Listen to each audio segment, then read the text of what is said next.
네, 안녕하세요. 오늘 10월 6일 수요일 증시입니다. 오늘 한 오후 1시 40분 정도 지나가고 있는데, 뭐, 시장 어제와 마찬가지로 오늘도 빠집니다. 어제도 많이 빠지고 오늘도 많이 빠지는데, 지금 여기 있는 차트는 코스피 차트입니다. 그래서 일단은 오늘 주식시장은 좀 빠지고 있다. 어제도 마찬가지로 빠지고 오늘도 빠진다는 점.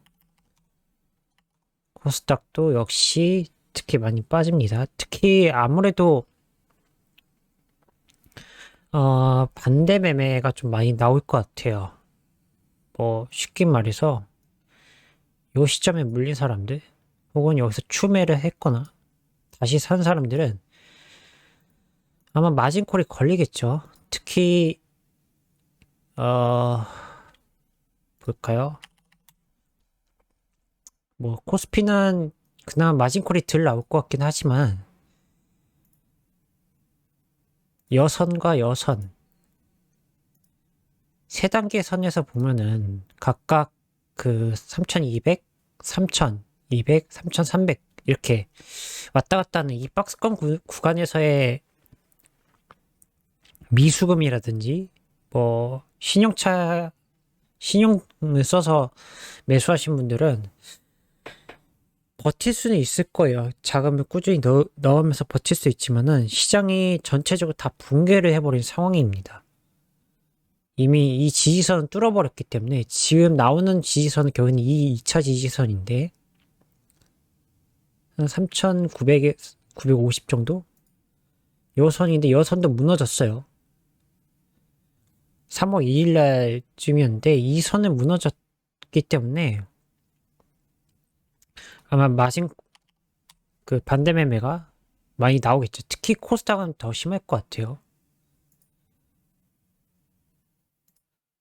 요 선이랑 지금 보시는 선인 요 선들 그리고 요 박스권들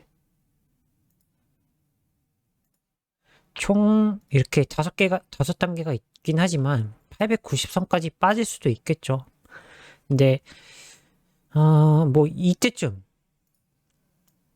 이때쯤에 매수하신 분들 또 이때쯤에 매수하신 분들 버티려고 할 수는 있겠지만은 좀 이 윗단에서의 트레이딩 하신 분들은 굉장히 많이 빠질 겁니다. 특히 미수금 쓰신 분들은 당연히 빠질 거라고 생각하고 주가가 계속 빠질 겁니다. 특히 미수금이 오늘 장 전 열리기 전에 코스닥 같은 경우 4% 정도 하락했었는데 그게 아마 당연히 미수금을 통한 반대 매매가 나왔을 겁니다. 그래서 반대 매매에 관련된 이슈는 코스닥에서는 계속 나올 것 같고요. 코스피는 좀 덜하지 않을까. 물론 코스피에서도 안 나온다는 보장은 없지만 그래도 나올 수 있다라고 보시면 될 것 같습니다. 그래서 이제 말씀드리려는 게 바로 이 부분일 것 같아요. 시장의 고객 예탁금이 많이 줄어들고 있습니다. 그러니까 줄어든다기보다는 둔화가 됐다고 보시면 될 것 같아요. 여기에는 이 예탁금에는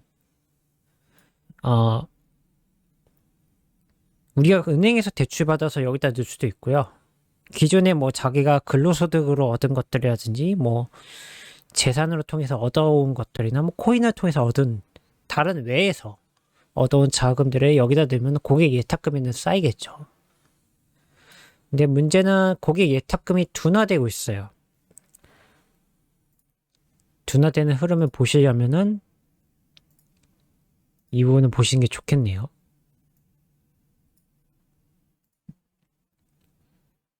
지금 이 예탁금을 보시면은 21년도 8월이죠.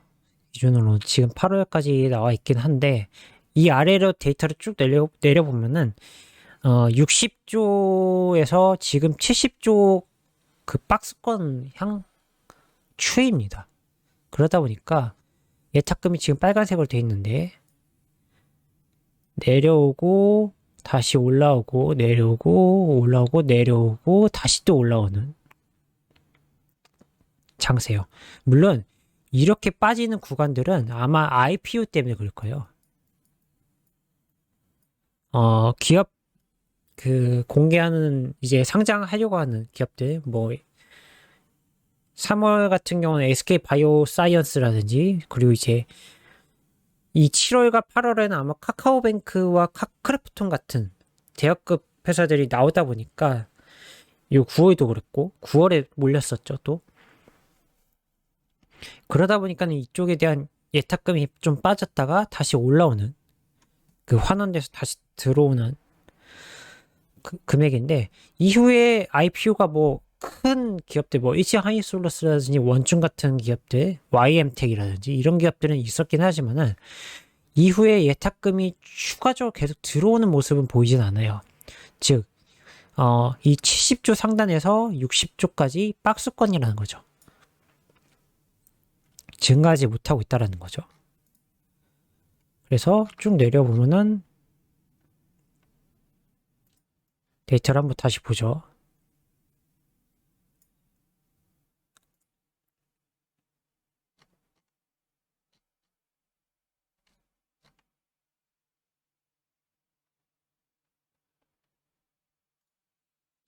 그냥 그래프보다 보시면 이렇게 보시면 될 것 같네요. 작년에는 50조, 40조에서 50조로 이렇게 꾸준히 증가하는 모습이 보였어요.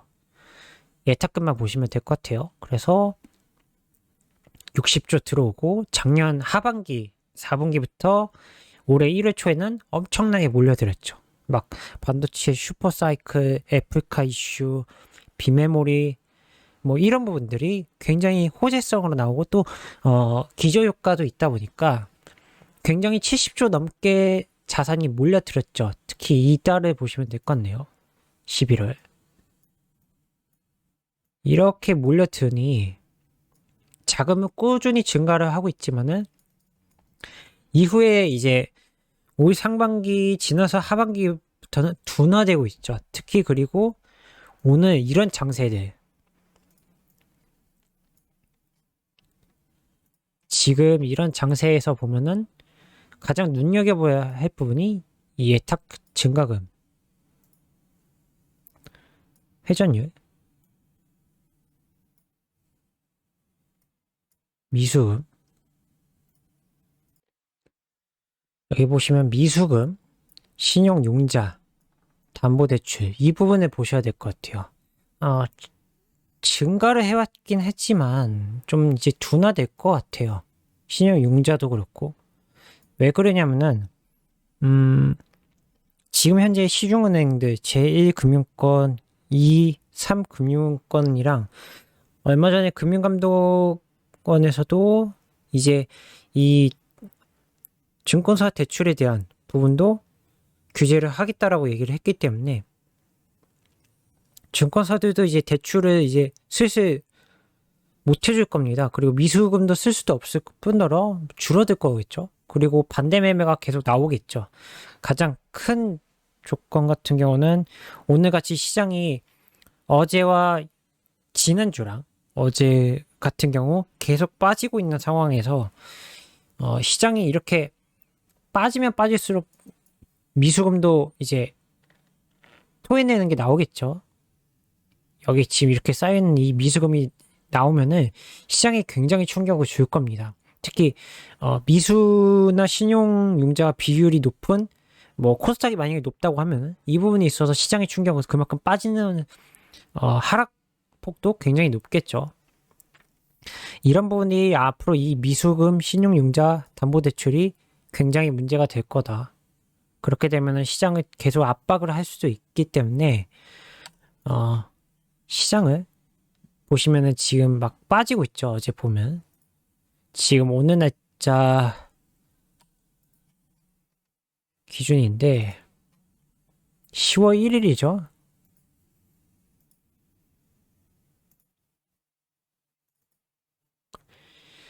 계속 빠지고 있는 상황에서 신용융자가 이렇게 밀려버리면은 아마 계속 시장에 마이너스 요인이 될 겁니다. 이런 식으로. 반대 매매가 계속 나올 거니까. 그런 부분을 고려를 해보셔야 될 것 같고요.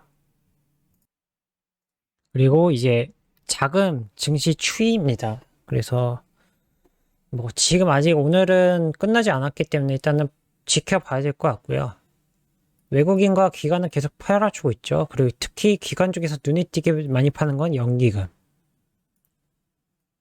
그리고 보험업종도 연이 매도를 해주고 있고, 은행도 연이 매도. 물론, 금액은 크진 않습니다만은, 연기금이 당연히 크겠죠, 비중은.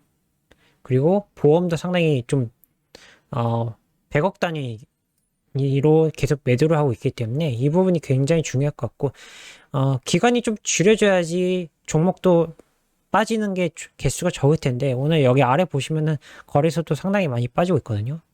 이쪽 아래. 그리고 금투에서도 상당히 많이 팔고 있고, 이렇게 파는 날에는 빠지겠죠. 여기도 이렇게 기간이 파는 날 이렇게 하락폭이 크고, 반대로 외국인과 개인이 같이 사주는 날엔 좀 버티는 장세가 되겠지만은, 그렇지 않으면 양매도가 나와버리면은 혹은 그러니까 외국인 기관의 양매도 혹은 개인 기관 외국인 기관의 각각 그 양매도 형성으로 나와버리면은 아마 주가는 계속해서 부진할 수밖에 없을 거예요. 그래서 3100선 깨지고 버티다가 또 여기서 3100선이 깨지죠. 그리고 3000선도 깨지고. 그러니까는 오늘같이 어제랑은 외국인이 계속 파는 거고, 여기 기관도 같이 동조를 해서 팔아버리면은, 뭐 아무리 개인이 사준다 해도 예전에는 잘 생각해 보시면은, 외국인이 계속 팔아왔을 때 기관도 특히 연기금 비중이 상당히 높았으니까 팔 때도 개인이 굉장히 많은 물량으로 사줬어요. 그러면서 지수가 버티는 형세로 왔었지만 지금은 그렇지 못하라는 거죠. 그 말은 뭐냐면은 개인의 그 유동성 자금이 상당히 줄어들었다는 얘기인 겁니다.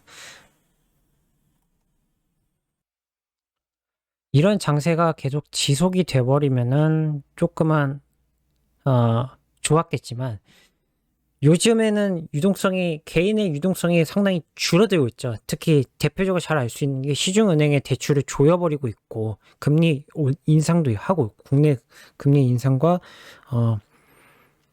한국은행도 그렇고, 그 정부에서도 대출 규제에 대한 부분을 하다 보니까, 특히 그게 뭐 부동산이긴 하지만은, 그 대출이 꼭 무조건 부동산에만 들어가는 게 아니라, 이 증시 시장에 들어올 수가 있다라는 거죠.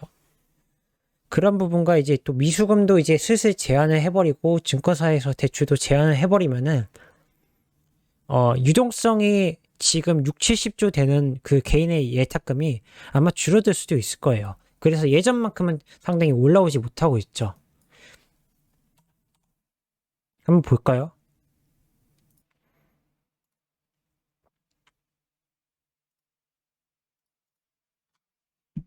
예시를 보면은 일단은 지금을 9월까지 한번 보죠. 9월까지 보면은 예탁금이 개인의 매수 자금이 굉장히 줄어들고 있어요. 여기서만 1조가 찍혔죠. 근데 그나마 여기 9천억 정도? 1조 2천억 정도 찍혔지만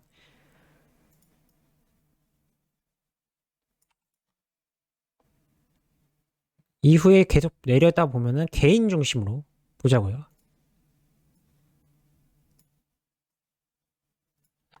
개인 중심으로 보면은 8월까지는 2조 8천억, 1조 8천억, 1조 7천억, 1조 5천억 정도 이렇게 사왔지만은 슬슬 이게 돼가고 있다라는 거죠.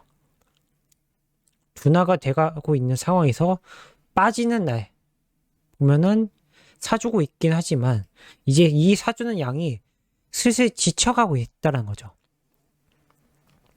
즉 유동성 랠리가 슬슬 이제 둔화가 됐고 예전만큼의 개인들이 사주는 이런 1조 단위에 넘는 매수세는 굉장히 보기 힘들 겁니다. 특히 이렇게 양매도 있는 날들. 이런 양매도 있는 날에 개인이 1조 넘게 사주면서 지수가 버텨주는 형세였지만 이제 슬슬 그런 부분이 지쳐가고 있죠. 둔화되고 있고 안 보이고 있다는 게 눈에 띄고 있다는 겁니다. 그래서 계속 내려다 보면은 자금이 슬슬 둔화가 돼가고 있죠. 특히 6월 달에 5, 6월에도 굉장히 좀, 자금이 그렇게 많이 들어오지 않았을 뿐더러, 물론 이때는 굉장히 많이 들어왔죠, 5월 달에. 근데 계속 쭉 내려다 보면은 예전만큼의 막 조 단위의 개인 매수세는 이제 보기 힘들어졌다라는 거죠.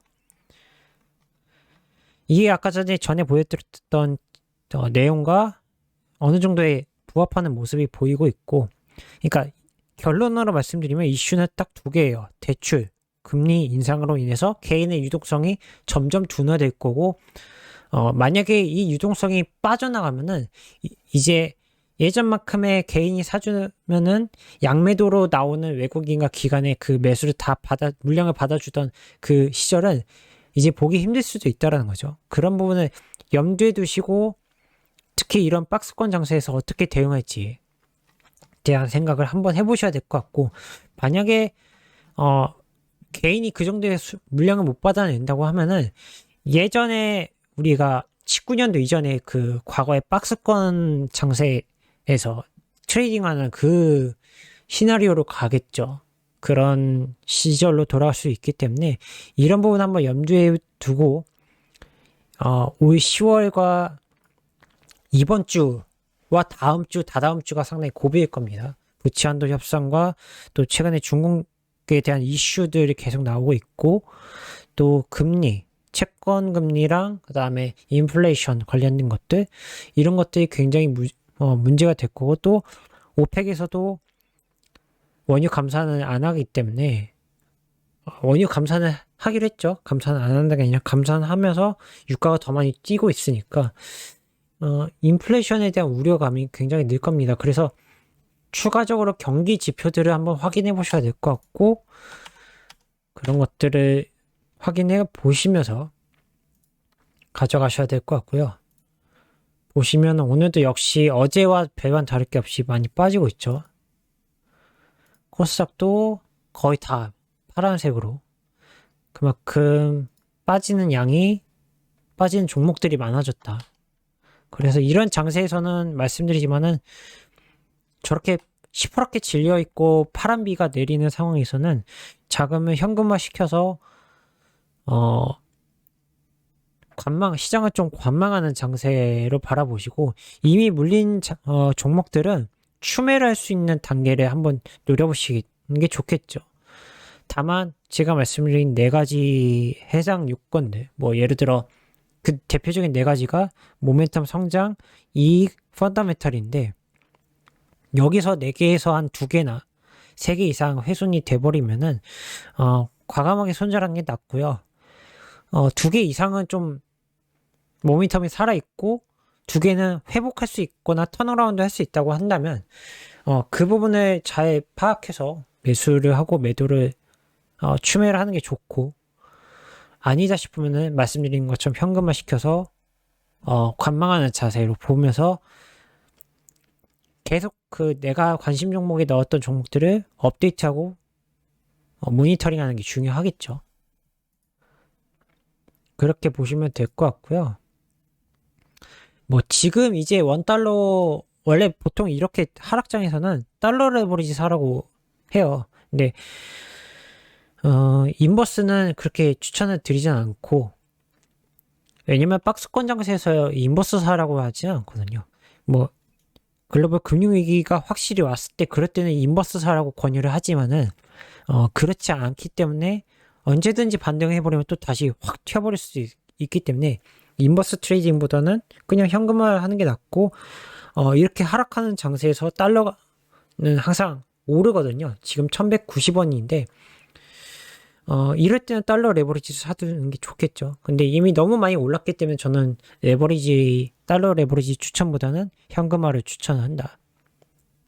그래서 앞으로 이번 주하고 그리고 이제 다음 주와 다다음 주가 굉장히 가장 많은 이슈가 될 것 같고요. 그 이슈들을 지켜보고 나서 10월 마지막 주나 아니면 10월 셋째 주에 보아서 주식을 다시 매수하는, 저점 반등하는 그 모습이 보이면은 사시는 게 좋지 않겠냐라고 생각을 합니다. 참 힘든 장이긴 한데, 버티는 것밖에 없을 것 같아요. 버티거나 관망하거나 아니면 현금을 시켜서 잠시 빠지는 구간을 피해서 다시 반등하는 모습이 보일 때, 여러 지금 동그라미 친 이런 부분이 반등하는 모습이 보인다고 할 때 사시는 게 좋지 않겠냐. 저는 말씀을 드립니다. 내일도 아마 봐서 또 이런 식으로 해서 올릴 수 있도록 하면 올리도록 하겠습니다. 감사합니다.